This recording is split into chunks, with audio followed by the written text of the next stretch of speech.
네, 안녕하십니까. 글로벌 모니터 김수원 대표입니다. 오늘은 회사가 분할해서 쪼개진 뒤에 재상장을 할 때, 재상장하는 두 회사의 주가 흐름이 어떻게 될지 아주 쉽게 예측해 볼 수 있는 방법에 대해서 설명을 해 드리도록 하겠습니다.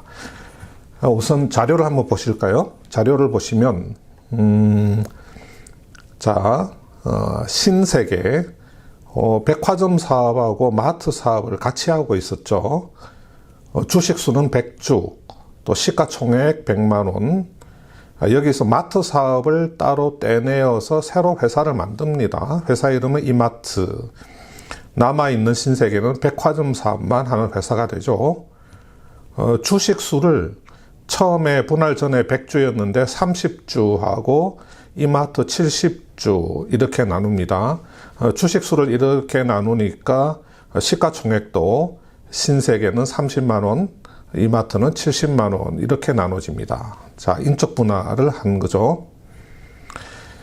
자, 여러분, 제가 이렇게 이마트하고 백화점, 신세계에서 마트 사업을 떼내어서 이마트를 새로 만들면서 회사를 분할을 했는데, 시가총액을 분할 이후의 백화점 사업에 30을 주고 마트 사업에 70을 줬죠. 제가 이렇게 시가총액을 30과 70으로 나눠준 기준은 뭐였을까요? 자, 예를 들어서 백화점 사업 너네는 밸류에이션을 해보니까 적정 시총이 30이네.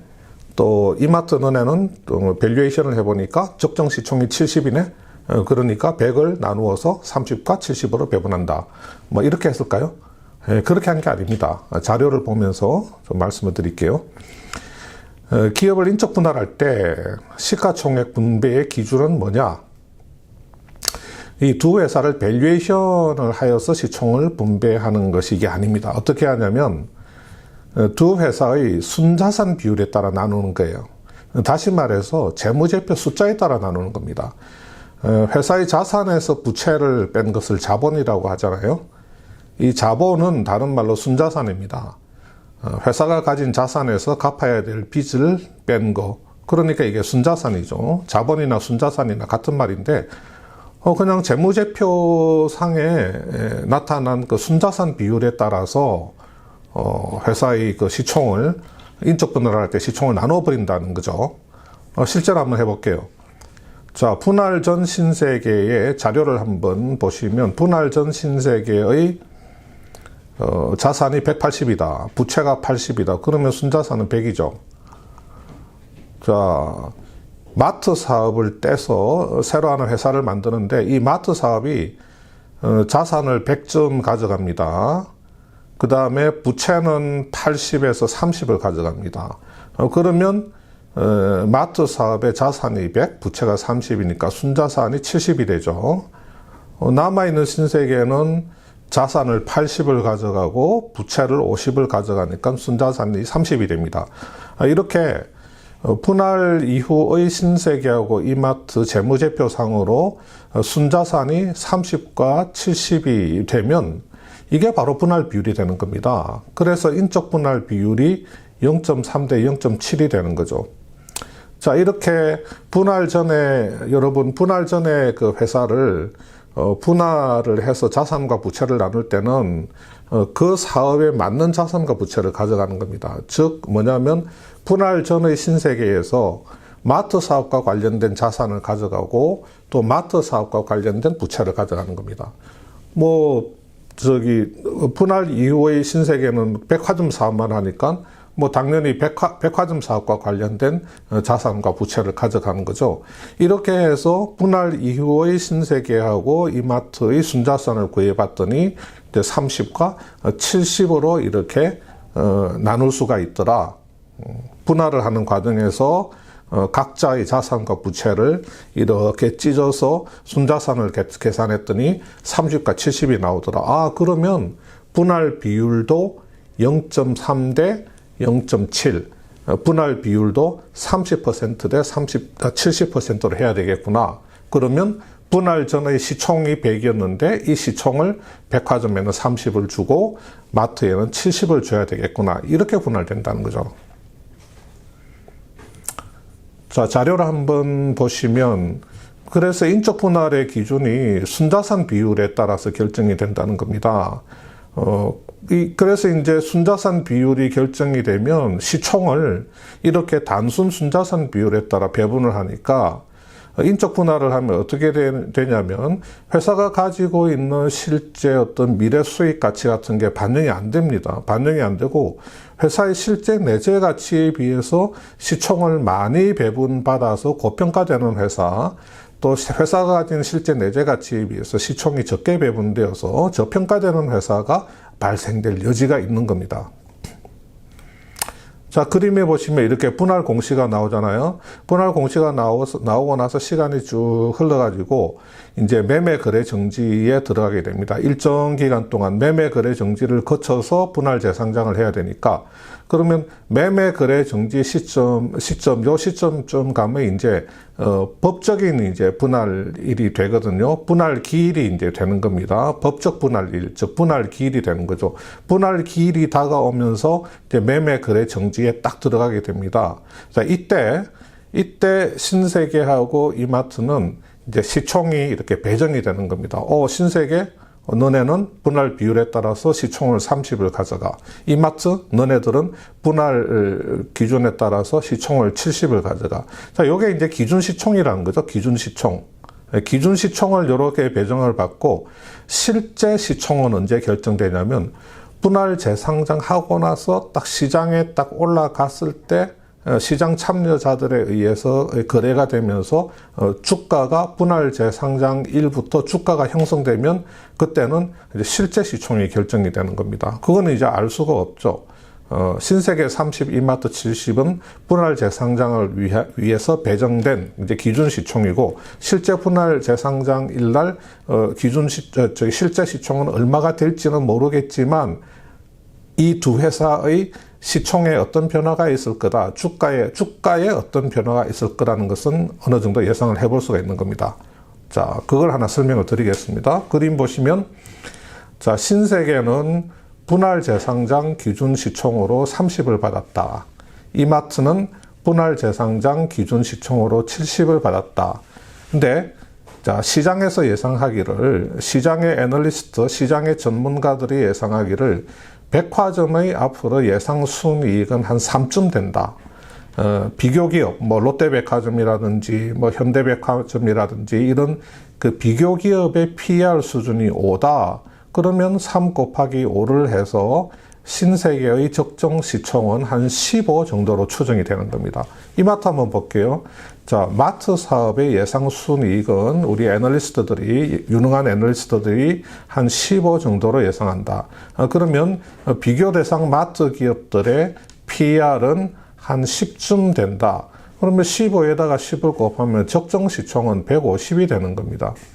자, 신세계는 배정받은 기준 시총이 30인데 시장에서는 적정 시총을 15로 보고, 이마트는 배정받은 시총이 70인데 시장에서 예상하는 적정 시총은 150입니다. 이 상태에서 재상장을 하면 어떻게 되겠습니까?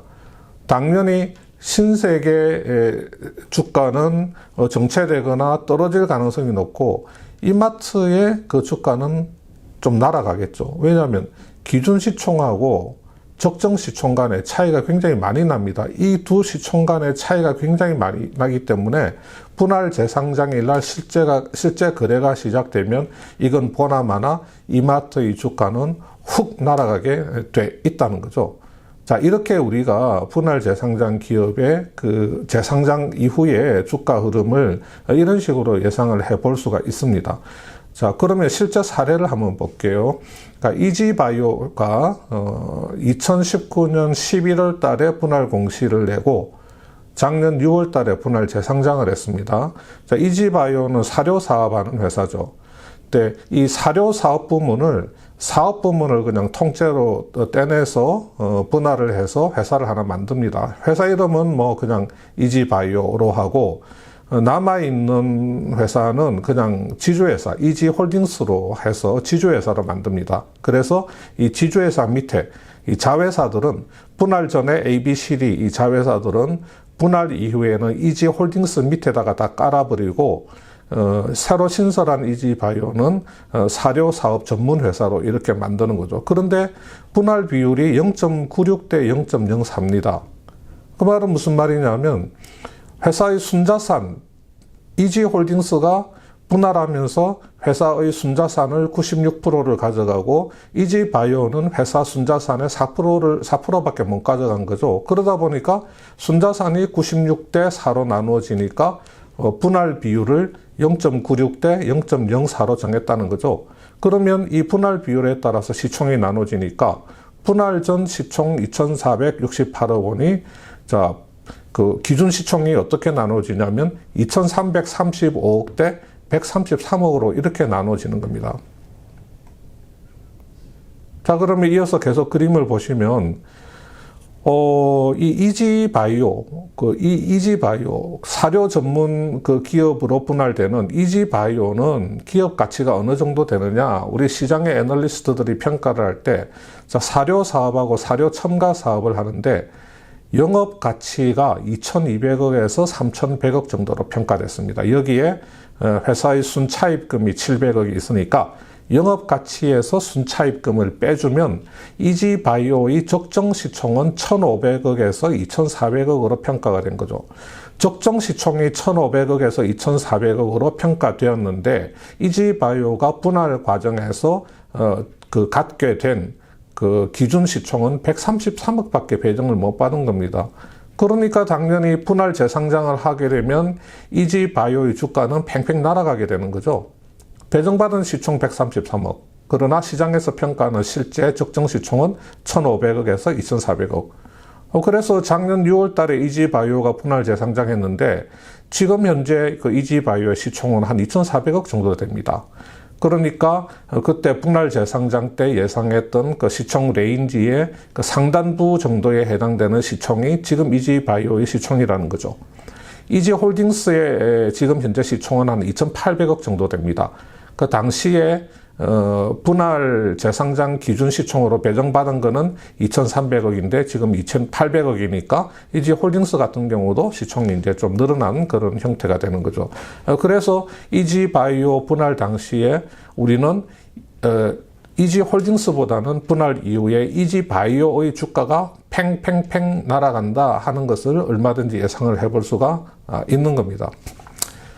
그래서 작년 6월 5일 날 이지바이오가 분할 재상장을 했는데 이 분할 재상장 직전에 그 이지바이오 기준 주가가 주당 기준 주가가 5,840원이었거든요.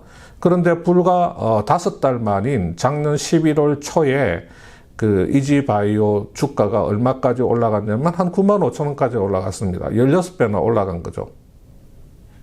이후에 이지바이오가 무상증자도 하고 또 큰 비율의 액면 분할도 하고 해서 지금 현재 이지바이오 주가는 6,900원이죠. 이거는 무상증자하고 액면 분할을 거치면서 이렇게 조정이 된 거고, 예.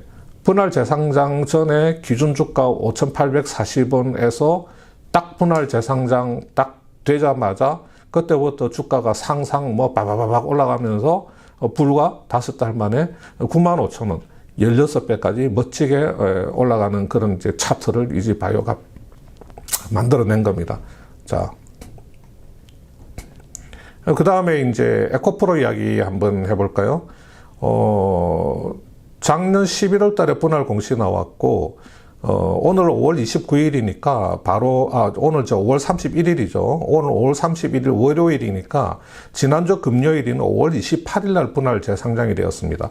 원래 에코프로는 그 자회사로 에코프로 BM하고 에코프로 GM을 가지고 있었죠. 이 외에도 많은 자회사들이 있는데 대표적으로 요 두 회사가 있는 겁니다. 에코프로 BM은 잘 아시죠? 우리 그 2차 전지 그 소재 기업으로 엄청나게 각광받고 있는 기업 아닙니까? 에코프로가 에코프로 BM하고 에코프로 GM 이렇게 두 회사를 자회사로 가지고 있는 회사였고 시총은 1조 한 6,400억 정도 이 정도 되었습니다. 근데 이 회사를 분할을 하는데 어떻게 분할하냐면 에코프로 안에 있던 그 환경사업 부문, 이 환경사업을 따로 떼내어서 에코프로 HN이라고 하는 회사를 이렇게 만듭니다. 그 다음에 남아있는 에코프로는 이렇게 자회사들을 가지고 있는 회사, 즉 지주회사로 전환을 시키는 겁니다. 자, 이렇게 분할을 하는데 이 분할을 할 때 인적 분할을 어떻게 했냐면 0.83 대 0.17.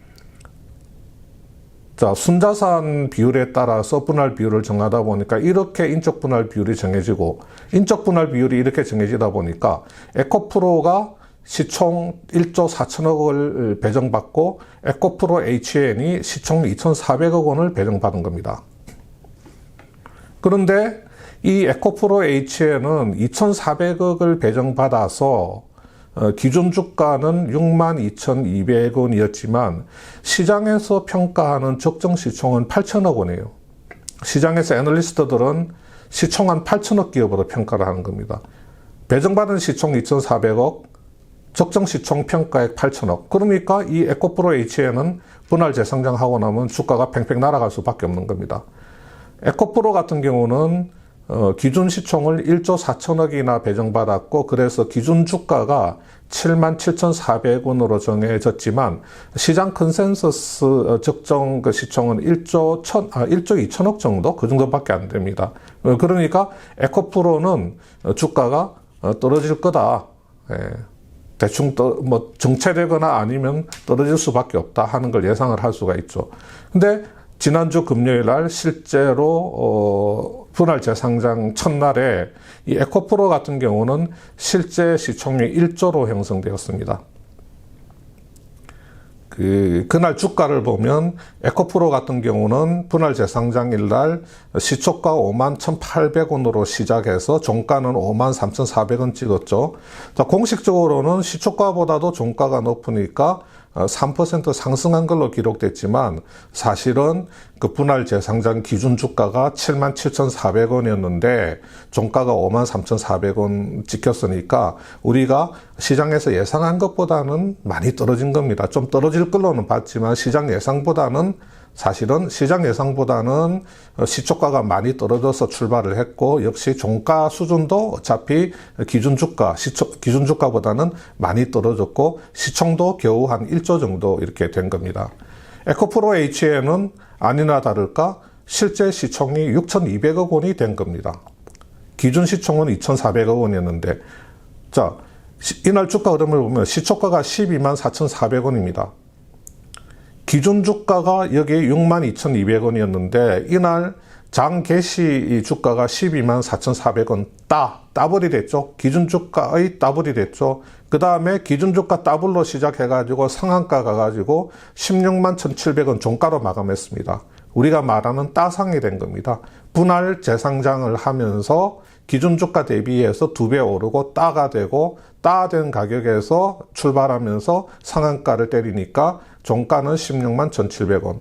소위 말해서 지금 따상이 된 겁니다. 그렇게 되면서 실제 시총은 6,200억 원이 됐는데 시장에서 평가하는 적정 시총은 한 8천억 원이니까 앞으로 시총이 조금 더 오를 여지가 있지 않겠느냐 이렇게 판단이 되는 겁니다. 물론 회사에서는 연말 깨면 자기네들 시총은 한 1조 정도 가야지 정상이라고 그렇게 막 주장을 하고 있는데 어쨌든 간에 조금 더 지금보다도 주가가 조금은 더 오를 여지가 있다 뭐 이렇게 해석할 그 여지가 있는 겁니다. 자, 여러분 이렇게 그 모든 인적 분할에 대해서 다 우리가 분할 재상장 이후에 주가를 예상해 볼 수는 없지만 그래도 이 순자산 그 비율에 따라서 배정된 기준 시총 자체가 차이가 굉장히 많고 그래서 저평가 기업과 고평가 기업이 뚜렷하게 드러날 때는 분할 재상장 이후의 주가 흐름이 어떻게 갈 수 있다 하는 것은 충분히 예상해 볼 수 있는 겁니다. 다시 말해서 또 이런 것도 있겠죠. 뭐 이렇게 분할 비율 자체가 우리가 이렇게 느낄 때 뚜렷하게 뭐 고평가 저평가 되었다고 판단할 수 없는 수준으로 인적 분할이 된다고 하면 역시 분할 재상장 이후에 주가를 예측하기는 어렵겠지만 상당수 인적 분할이 이렇게 어느 정도 고평가 저평가가 드러나도록 이렇게 분할 비율이 정해지는 경우들이 들어있기 때문에 우리가 분할 이후에 그 재성장 그 주가 흐름을 예측을 해볼 수가 있고, 뭐 이 과정에서 우리 개인 투자자들이 막 뭐 회사의 뭐 적정 시총을 막 구하고 그렇게 노력할 필요가 없습니다. 우리 역량 있는 시장의 애널리스트들이 다 평가를 해서 적정 시총을 다 구해주기 때문에 이 애널리스트들의 숫자를 다 모아가지고 평균치를 내보면 다 가늠을 할 수가 있습니다. 이 회사의 적정 시총은 이 정도 레인지에 들어갔는데 이 회사가 분할 재상장을 위해서 배정받은 숫자는 이 정도니까 이 분할 재상장 이후의 주가는 어떻게 움직일 수 있겠다 하는 건 우리가 예측을 해볼 수가 있겠습니다.